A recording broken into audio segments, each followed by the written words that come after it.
Hey guys, तो आप लोग को यहाँ पे एक प्रॉब्लम देखने को मिलेगा। ट्रेड नेम इज रिक्वायर्ड का मतलब कुछ इस टाइप से आपको ये प्रॉब्लम देखने को मिल रहा है। ठीक, अब आप लोग इस ट्रेड नेम में क्या डालेंगे, इसका सोल्यूशन हम कैसे करेंगे, किस तरीके से इसको ठीक करना है, चलिए आप लोग को बता दें।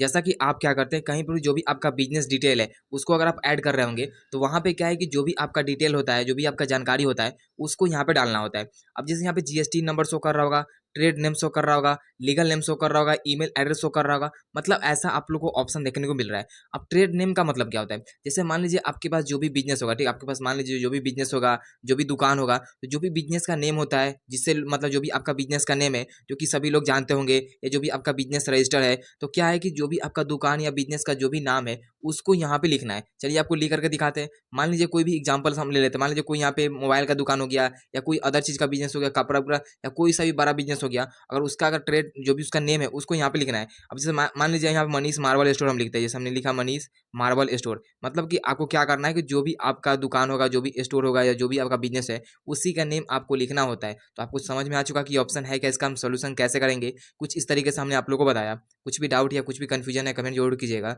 वीडियो को लाइक करके चैनल सब्सक्राइब जरूर कीजिएगा।